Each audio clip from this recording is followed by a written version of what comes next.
Buenas tardes a todos los asistentes a esta ponencia. Vamos a hacer la presentación del doctor José Saúl Trejo Rodríguez, va a ser el que va a presentar esta ponencia. Bueno, comentarles que el doctor José Saúl Trejo Rodríguez es licenciado en Economía, con mención en Investigación y Docencia por la UASH, maestro en Ciencias de la Educación, con mención en Política y Gestión Educativa por la UASH, doctorante en Investigación en Ciencias Sociales, con mención en Sociología por la Flaxo, sede México. Doctorante en Ciencias Políticas y Sociales por la Universidad Iberoamericana, sede en Ciudad de México.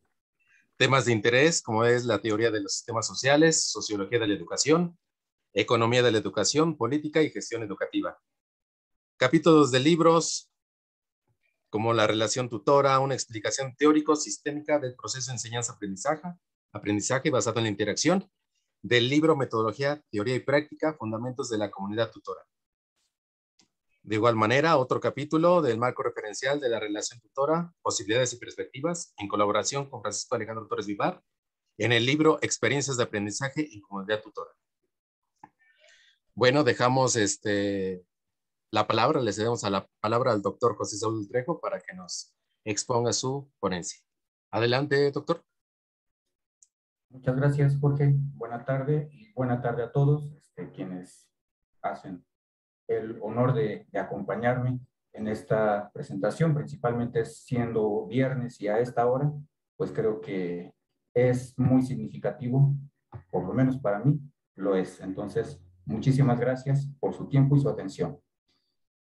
En esta breve charla voy a hablar acerca de algunas reflexiones de la educación pública durante este periodo de pandemia. Debo aclarar en un principio que por educación pública no me refiero nada más a la educación que imparte el Estado, sino también a la educación que normalmente entendemos como privada, pero que por ser privada no deja de ser pública en tanto que atiende a gran cantidad de alumnos. Entonces eso la vuelve también pública en ese sentido. Para ello, bueno, vamos a hacer lo siguiente. Bueno, aquí ya empezamos con algunos problemitas porque no me deja avanzar. A ver, ya. ¿Qué voy a utilizar para hacer este análisis, estas reflexiones? Me voy a apoyar, teniendo igual como referencia la escuela multigrado, en 4 conceptos fundamentales. Uno es el concepto de institución desde una perspectiva sociológica. Otro es un concepto que a mí me ha parecido muy interesante últimamente, que se llama exceso de positividad. Esto tiene una raíz filosófica. Después utilizo otro concepto sociológico, precisamente de la teoría de los sistemas sociales, que habla de la comunicación y cómo ésta se dicotomiza en un sí y en un no, y cómo esto tiene efectos importantes en la sociedad. Y finalmente voy a tratar de aterrizar todo esto en un concepto más de orden praxeológico, más de la práctica, en torno a lo que ahora está muy de moda, que es la educación socioemocional. Pues entonces vamos a pasar a la siguiente diapositiva ya para el contenido propiamente dicho. Antes de hablar de la institución, me voy a referir a este concepto que de hecho también es el título de un libro que realizaron Alfred Schutz y Thomas Luckmann, que se llama Las estructuras del mundo de la vida. Y por estructuras del mundo de la vida vamos a entender algunas cosas básicas y fundamentales. Primero, que las vamos a desagregar en 3 nociones importantes. Una, que estas estructuras pueden ser de orden natural, y por orden natural vamos a entender el mundo en el que vivimos. Y por mundo me puedo ir hasta el universo en el que vivimos. Otra de esas estructuras que es muy importante es la social, que implica todas las relaciones que establecemos los seres humanos, en interacción también con el mundo natural. Y finalmente, otra de estas estructuras del mundo de la vida tiene que ver con la psique humana, con los pensamientos humanos, y cómo, a fin de cuentas, estas 3 estructuras fundamentales, el mundo en donde vivimos, que nos rodea, la sociedad y nosotros mismos interactuamos todos y nos influenciamos todos para irnos adaptando mutuamente e ir avanzando. Entonces, estas estructuras se van codeterminando y nos van codeterminando a la vez que vamos en nuestro paso por el mundo, interactuando, pensando, viviendo. Ahora bien, ¿qué pasa cuando estas estructuras de la vida, y si pensamos parte de la historia del ser humano, de la sociedad, básicamente, ahorita no podría decir el mundo, porque el mundo en ese sentido lo podemos dar por hecho, pues nos obliga a ir teniendo prácticas que son recurrentes. Y estas prácticas que se van volviendo recurrentes, por ejemplo, el dedicarse a la casa, el dedicarse a la agricultura, el tener ciertos excedentes de uno u otro alimento, vamos a llamarlo así, hace que exista el intercambio y demás. Todo ese tipo de prácticas se van repitiendo a lo largo del tiempo hasta que llega un momento en que se consolidan y se presentan por tanto tiempo que llegan a generar una idea que es previa al ser humano y aparte superior al ser humano y lo trasciende. Y en ese sentido, este tipo de práctica que vamos a pensarla está más en el orden social que en el psicológico y en el natural, tiende a darse por hecho y a confundirse con una estructura de orden natural, como algo que ya está preestablecido en el mundo. Cuando entendemos eso, entonces podemos empezar a hablar de instituciones. La institución es precisamente una normalización de prácticas recurrentes. ¿Y qué tiene eso en términos de un beneficio hacia el ser humano y hacia la sociedad? Básicamente, que nos da estabilidad y aparte una interpretación de sentido del mundo y de nuestro comportamiento. Nos comportamos de tal o cual manera porque sabemos que hay normas, que hay reglas, que hay cosas que se permiten, que hay cosas que no se permiten. Entonces, esto es la institución. Algo que tengo que mencionar aquí y que es la institución fundamental del ser humano y de la sociedad es el lenguaje, no el idioma, el lenguaje, aclaro, porque el lenguaje es algo que en su gran diversidad va generando también nuestra identidad como seres humanos y también en términos sociales como distintas expresiones de la sociedad y que se expresan ahora sí en el otro concepto que está ahí colocado, que es el de programa institucional. En esa misma lógica podemos entender el programa institucional como los idiomas, por ejemplo, o el lenguaje de señas, también es un programa institucional.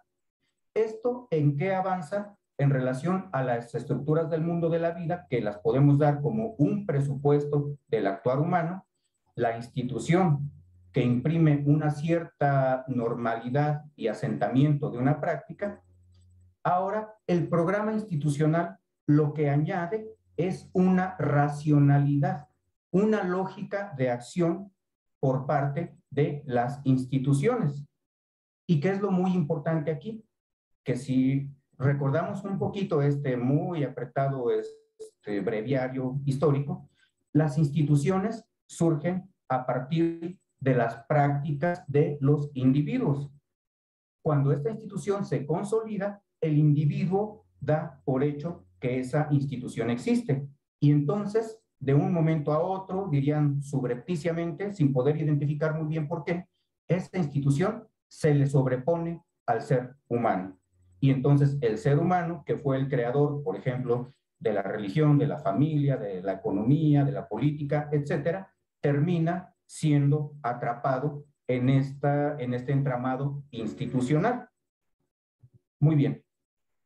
Recordemos algo que mencioné hace un momento. Las instituciones y las estructuras del mundo de la vida, si algo ofrecen de manera positiva al ser humano y a la sociedad, es estabilidad. Nosotros podemos estar de buen grado tranquilos en el mundo porque sabemos que hay muchas instancias que nos permiten actuar, nos protegen y nos dan seguridad en términos generales. Pero ¿qué pasa cuando esas estructuras del mundo de la vida se ven trastocadas y se ven sacudidas de manera intempestiva. Y es ahí a donde aparece este virus, el SARS-CoV-2, que genera una enfermedad, el COVID-19, y que eso obligó a que se decretaran una pandemia y un confinamiento.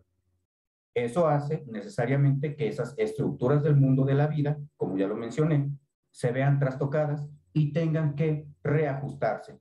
Por lo tanto, nosotros tenemos que reajustar nuestro comportamiento, nuestro pensamiento y nuestra manera de actuar.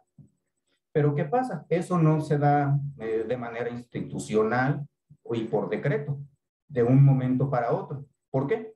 Porque si vemos en la parte de abajo, tenemos a la escuela, al trabajo, a la familia, a la sanidad, a la política, que son instituciones que al verse obligadas a un confinamiento, básicamente saturando una de esas instituciones que es la familia, entonces lo que surge es una pugna entre los distintos programas institucionales. ¿Por qué? Porque la escuela tiene una lógica, tiene una estabilidad, un ritmo, una práctica propia. El trabajo, lo mismo. Puede ser que se trabaje en la escuela, por supuesto, pero no es lo mismo desempeñar el trabajo de la escuela desde mi casa hacia un alumno que está en su casa con su familia. Y yo trabajando en la educación, ofrecer mi servicio educativo desde mi casa con mi familia. Y todo esto empujado, dirían algunos, de manera un tanto innecesaria, otros dirían que no, por una intromisión de la política sustentada en un argumento científico de la sanidad. Entonces esto nos lleva a romper con esa estabilidad que teníamos, a romper muchas lógicas de vida, de trabajo, de convivencia.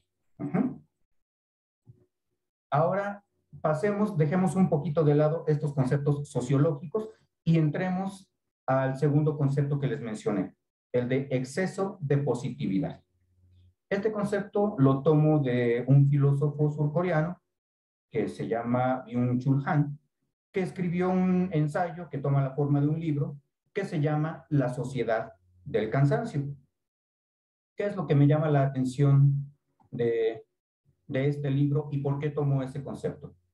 Bueno, en ese ensayo, él menciona que, bueno, en la sociedad que en nuestro contexto todavía no acaba de morir, que va del siglo XIX, siglo XX, incluso mediados del siglo XVIII, hasta recién entrado el XX y ya después hasta donde estamos, todavía está dominado por una sociedad de carácter disciplinario que obliga al individuo a hacer.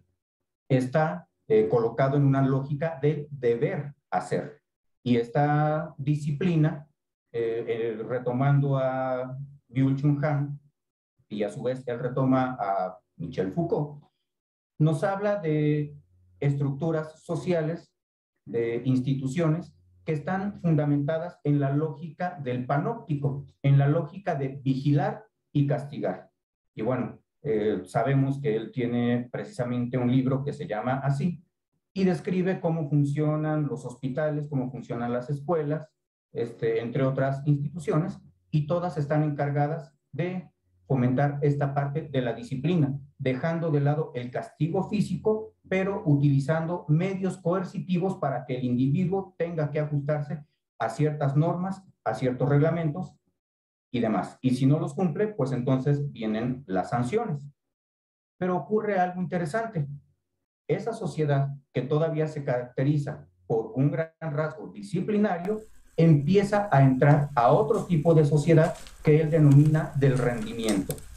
Y esta sociedad del rendimiento se caracteriza porque más allá de la disciplina, que es un acto de, llamémoslo así, coerción externa hacia el sujeto, en esta sociedad del rendimiento, el individuo es el que se coacciona a sí mismo a rendir, rendir, rendir, trabajar, no parar, ser feliz por siempre y para siempre, y pensar que todo es positivo. Y entonces, cuando se está atrapado, vamos a pensarlo así, entre una sociedad disciplinaria que impone normas, pero que a la vez de manera muy interesante utiliza el discurso a través de la institución para empezar a colocar un discurso del rendimiento en donde uno es el responsable de lo que ocurre, y si uno falla, entonces es culpa de uno y no es culpa de la instancia disciplinaria, pues el sujeto, el individuo, queda completamente atado por sí mismo y por otras instituciones para actuar. Y eso, bueno, pues como veremos más adelante, tiene graves consecuencias. ¿Cuáles son algunas de estas? Y las pongo a continuación. Y retomo entonces la noción de exceso de positividad. Cuando hay un exceso de positividad en la sociedad, nos lleva a sobreactuar. Y sobreactuar no quiere decir algo así como un mal actor, sino a no tener un descanso, a estar siempre activos en cualquier momento, incluso en los momentos de supuesto descanso. Tenemos que actuar de una manera tal que la sociedad lo demande y lo valore como positivo. Eso nos lleva a estar en un momento de continuidad perpetua, no parar, no frenar, y eso tiene también efectos muy importantes en la sociedad, que los voy a mencionar un poco más adelante. En esta lógica del sobreactuar y del continuar, también, y creo que es bastante visible, que la sociedad actual es cada vez más fragmentaria, cada vez más individualista. Y esto nos lleva a una sociedad que está en permanente competencia, la competencia de ser mejor. Pero lo interesante también aquí es que ya no se compite muchas veces contra el otro, sino que se compite contra uno mismo. Yo debo, yo puedo, yo sigo, yo no puedo estar triste, no puedo fallarme. Y nos lleva a una frase que, por cierto, está muy de moda en el momento actual, que nos dice: está prohibido prohibir. Ni yo tengo la posibilidad de prohibirme a mí algo. Y las instituciones, por supuesto, que aprovechan ese tipo de discursos. ¿Por qué? Porque nos dicen: tú puedes. Y eso, a fin de cuentas, pues va llegando un momento de saturación. Y a un exceso de positividad, pues le corresponde necesariamente una carencia de negatividad. Y así, con el simple concepto, podríamos pensar que esta carencia de negatividad es algo positivo, aunque suene un tanto irrisorio. Pero vamos a pensar por qué no es tan así.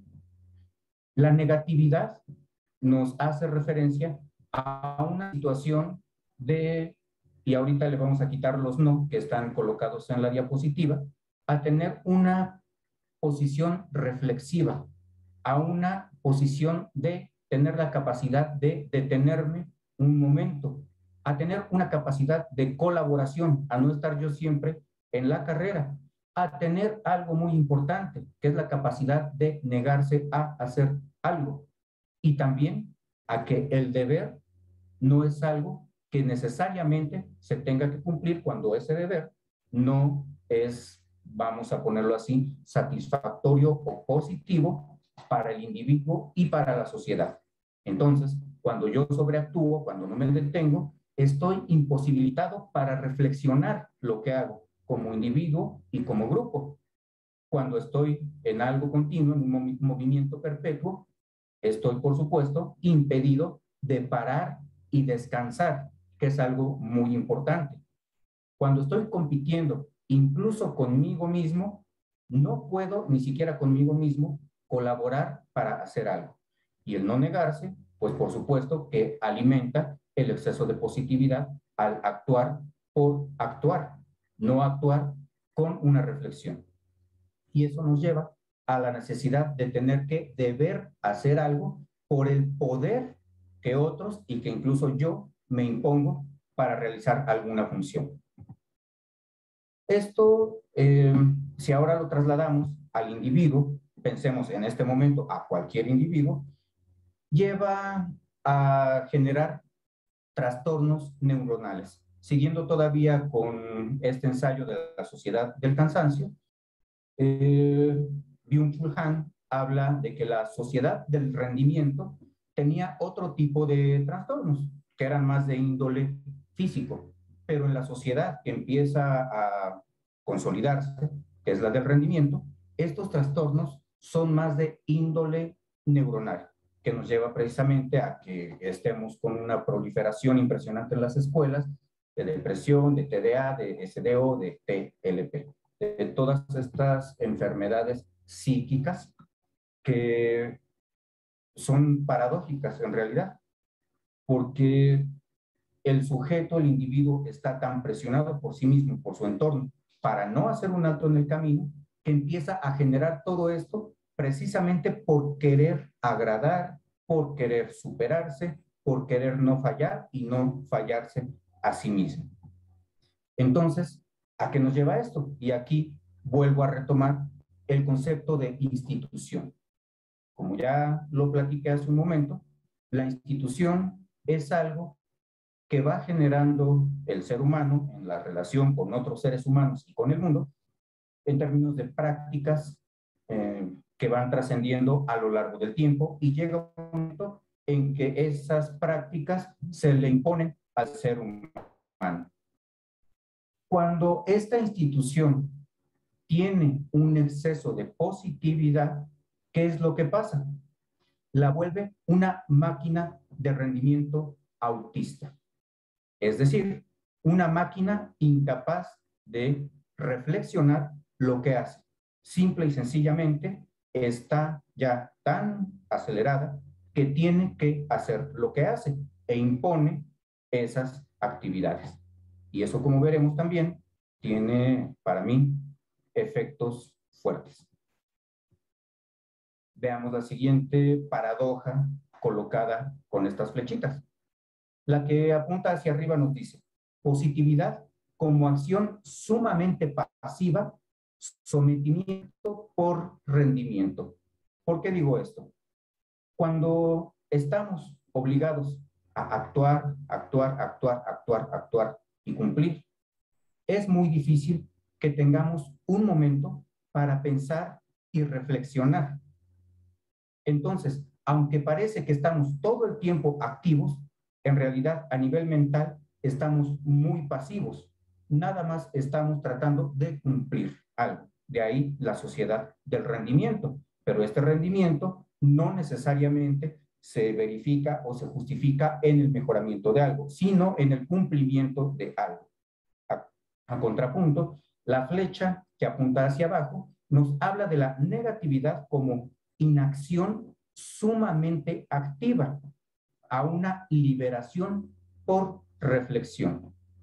Y esto, para todos los que estamos colocados en el ámbito educativo, creo que es un punto nodal, una pieza clave, porque todos los que estamos en esto sabemos que el proceso de aprendizaje precisamente se da cuando hay un espacio para la reflexión, cuando hay un espacio para pensar, para liberarnos de un montón de cosas más que es hacer por hacer, y entonces esa aparente negatividad, esa aparente inacción, se refleja a nivel psíquico, a nivel mental, en generación de ideas, en aprendizaje, en cambio de actitudes que a posteriori se traduce en cambio de actitudes, en acciones distintas. Y esto, si lo vemos a nivel individual y a nivel institucional, yo creo que es algo que se requiere. Pasemos ahora a otro aspecto sociológico y tiene que ver con la comunicación. Esto lo tomo de un sociólogo alemán, Niklas Luhmann, que desarrolla una teoría de los sistemas sociales. Y él entiende a la sociedad como comunicación. Y esta comunicación tiene una característica que se dicotomiza en, retomando a Byung-Chul Han, en lo positivo y en lo negativo. Diría Luhmann, en el sí y en el no de la comunicación. La función social del sí, en este sentido, nos da cuenta de la realidad que vivimos. La función social del no, de la comunicación, nos da cuenta de que a veces esa realidad social no tiene que correr sin descanso, sino que apremia un alto. ¿Por qué? Por lo siguiente. La comunicación desde esta perspectiva cambia el paradigma que normalmente conocemos de el mensaje, quien envía el mensaje y quien recibe el mensaje. Aquí la comunicación está conformada por tres momentos. Uno es dar a conocer algo. Eso que se da a conocer es una información y esa información puede o no comprenderse. Y aquí vamos con esta parte de la dicotomización. Cuando una institución o una persona da a conocer algo, habla algo, platica algo, incluso yo podría caer ahorita en ese asunto, yo espero que eso que estoy hablando, esa información, se entienda en algún grado.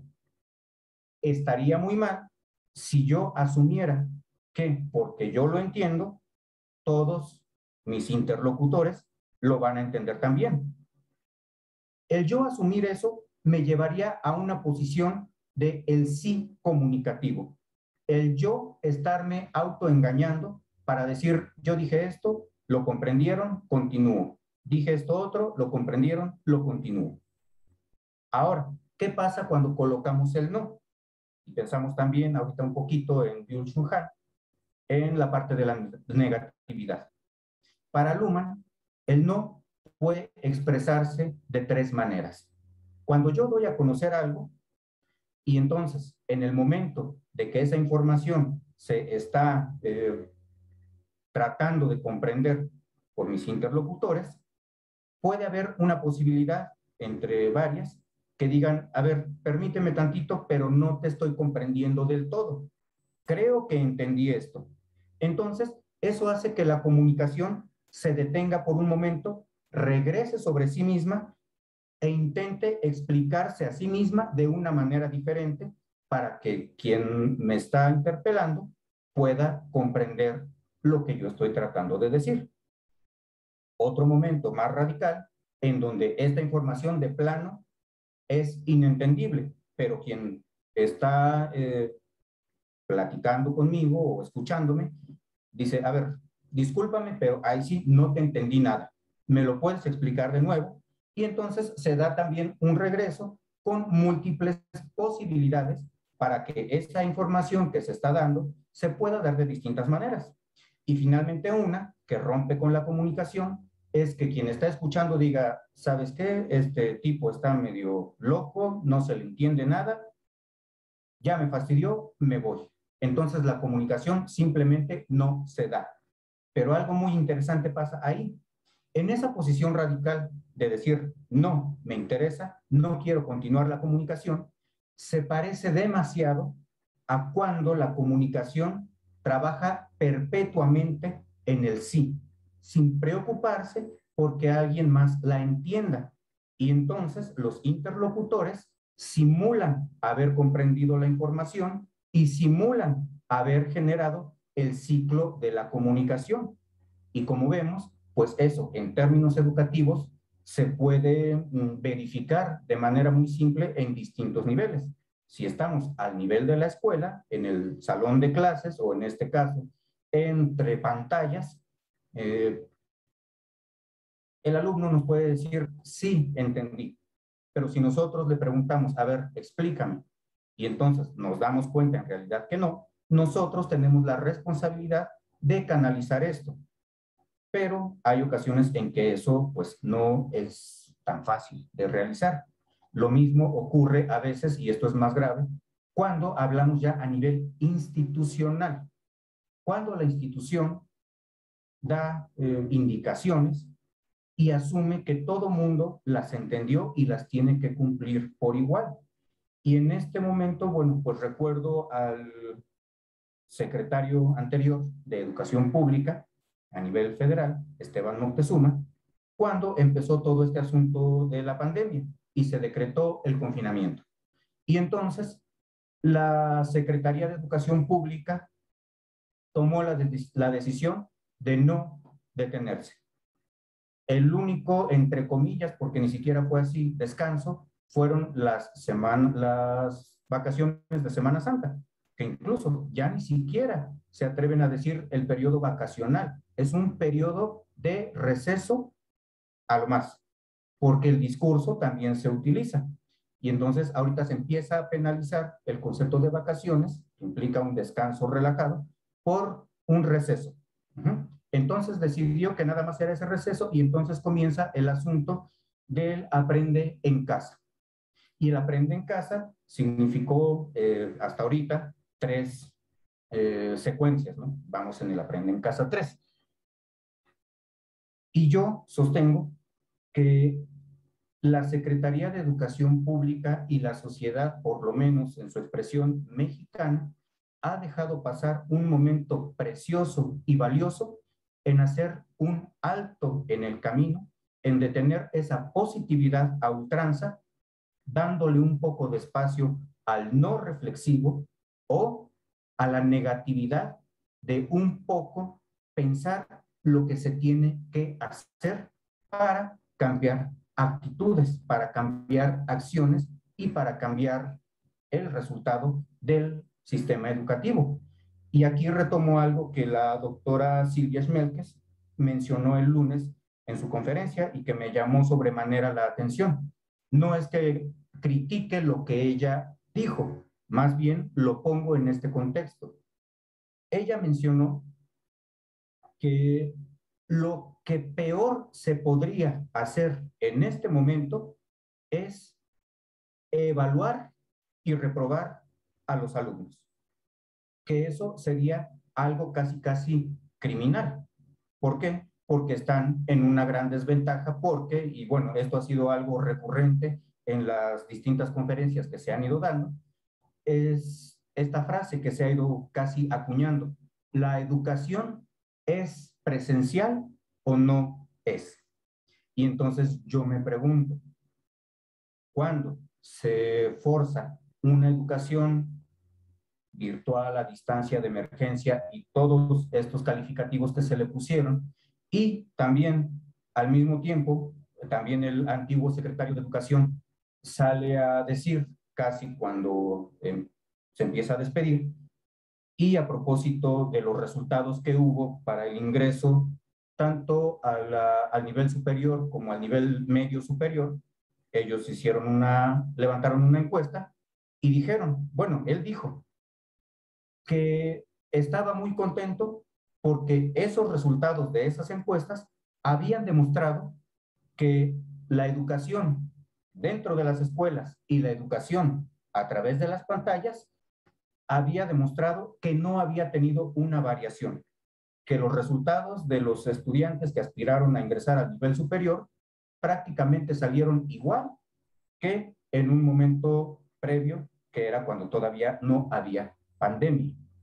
Cuando pensamos todo esto, entonces yo por lo menos me pregunto, en realidad, este no detenernos como sociedad, con sus instituciones y nosotros como personas, en realidad es algo bueno. Ser tan positivo en este sentido lleva a algo bueno. Entendamos que lo bueno no es sinónimo de lo positivo. Bueno, entonces en esa lógica vuelvo a retomar aquí este esquemita de la comunicación y de su función social, de el sí y de el no. Cuando yo utilizo de manera favorable el sí y el no de la comunicación, lo que puedo lograr es una comprensión y una continuidad de aquello que quiero comunicar. Dentro del sistema educativo, lo que yo quiero comunicar se verifica en el aprendizaje. Cuando utilizo de manera no adecuada el sí y el no de la comunicación, lo único que genero es incomprensión, malos entendidos, no reflexión y discontinuidad de la comunicación. Es decir, que aquello que yo pretendo lograr se difumine y se dispare en todos los sentidos que se pueda y cada quien va a hacer una interpretación de ello. Entonces, pues de aquí llegamos a algo y ya es prácticamente para terminar. En torno a la escuela multigrado y reconociendo las características que la distinguen frente a otras modalidades de la educación básica en México, sabemos que esas características la colocan en una situación de condiciones de educabilidad excesivamente desfavorables. No obstante, y ahora retomo algo que por la mañana dijo la doctora Oralia, que también me llamó mucho la atención, es que este exceso de positividad, pongámosla ahí en términos de institucionales, la escuela no se detiene, nos lleva a algo muy, muy grave a mi punto de vista. Y es que en los institucionales, la institución se está encargando de no reconocer, más bien desconocer, y bueno, aquí no aparece, pero pensemos o retomemos el concepto de las emociones, de lo socioemocional que ahorita se está trabajando, la educación socioemocional. Solo los alumnos tienen que recibir el beneficio de la educación socioemocional. Yo sostengo que no. Yo sostengo que el núcleo básico, el núcleo fuerte del sistema educativo es la docencia. Y está demostrado por muchas investigaciones y estudios que el rendimiento del sistema educativo, de cualquier sistema educativo, está basado en sus profesores, en sus docentes. Y entonces, cuando a los docentes la institución los hace trabajar en un sentido, como lo mencioné ahorita en la presentación, de positividad extrema, en donde se ven atrapados entre distintas instituciones, entre la institución de la familia, entre la institución del gobierno, entre la institución educativa, entre la institución política, entre la institución sanitaria. Eso, para mí, no significa que haya un tratamiento socioemocional favorable para los docentes, cuanto y más en las escuelas multigrado, con las características que sabemos la distinguen frente a otras.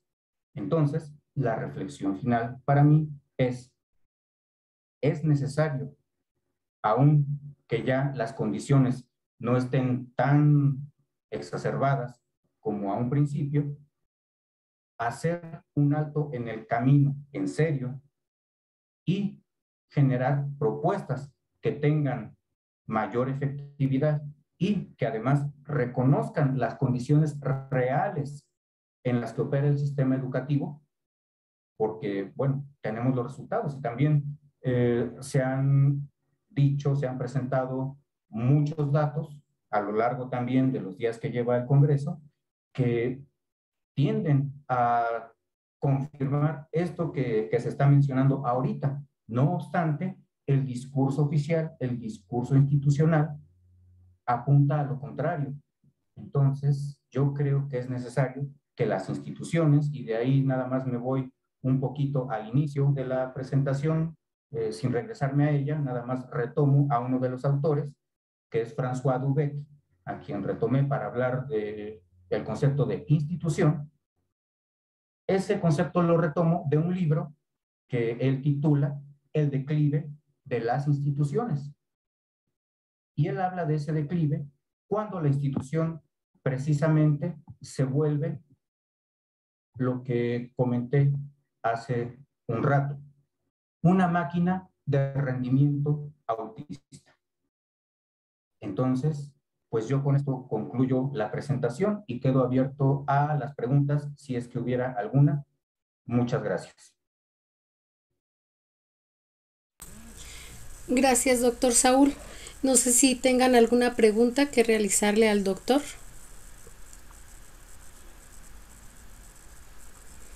¿Algún comentario? Yo.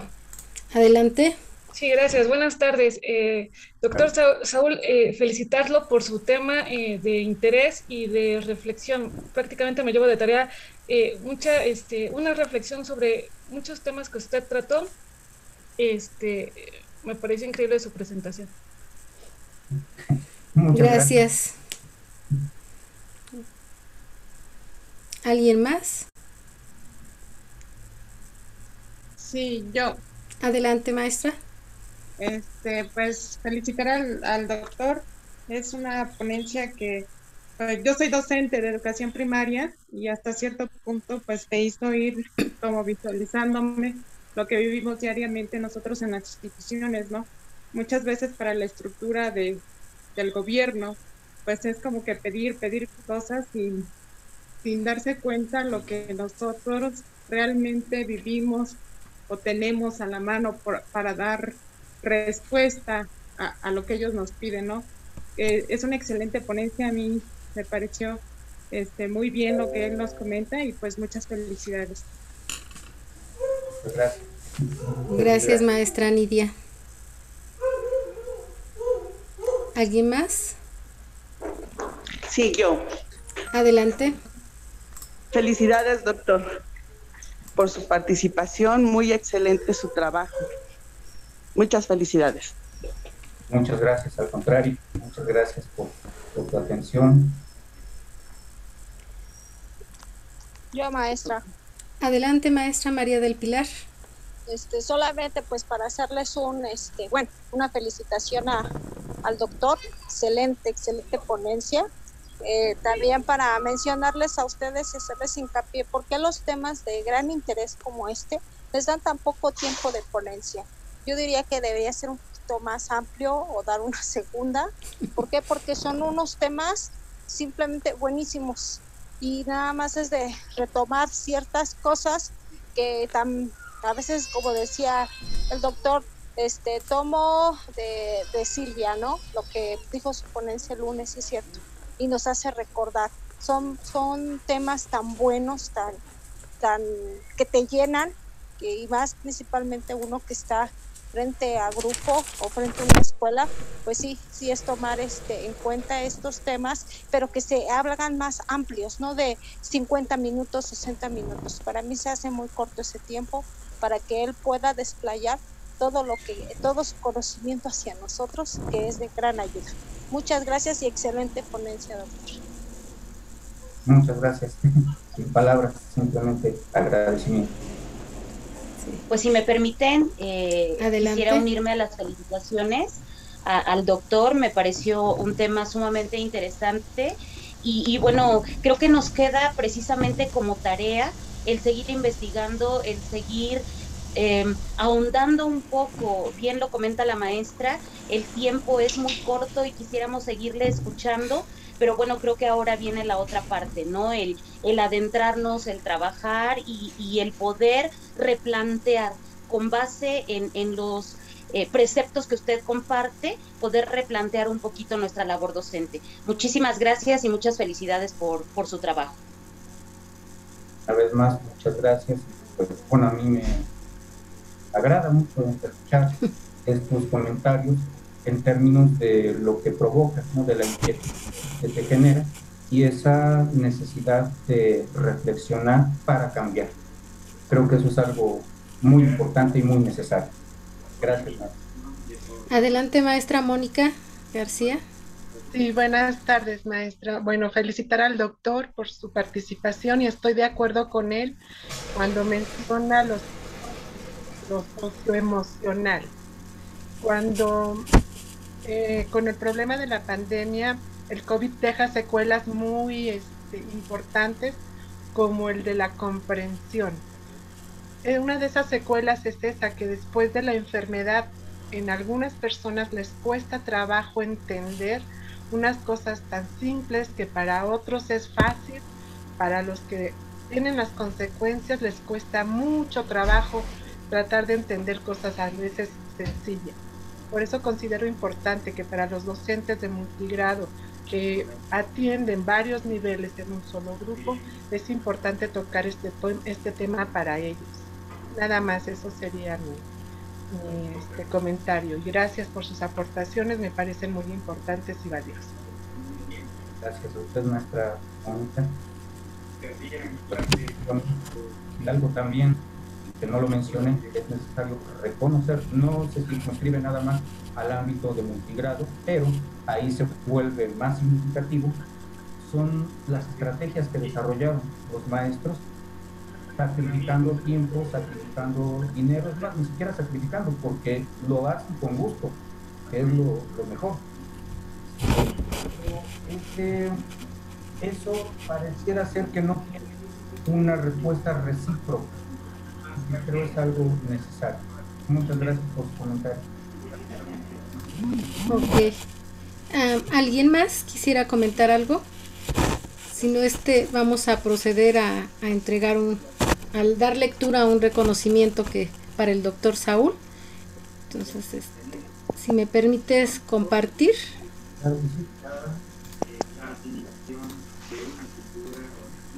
Bien, que a la letra dice: la Secretaría de Educación Pública de Hidalgo otorga el presente reconocimiento a José Saúl Trejo Rodríguez por dictar la conferencia temática Reflexiones de la Educación Pública durante la pandemia, en el marco del tercer Congreso de Academias Estatales, Pachuca de Soto Hidalgo, septiembre de 2021. Firma Atilano Rodríguez Pérez, secretario de Educación Pública en el estado de Hidalgo. Muchas gracias, doctor Saúl, y muchas felicidades por haber compartido toda esta información tan valiosa, como lo han comentado los asistentes. Pues les deseamos una muy buena tarde y agradeciendo su participación para esta actividad. Gracias. Gracias a ustedes, a todos que participaron y permanecieron en esta charla. Bonita tarde, buen fin de semana. Gracias, doctor Saúl. Felicidades. Hasta luego. Gracias.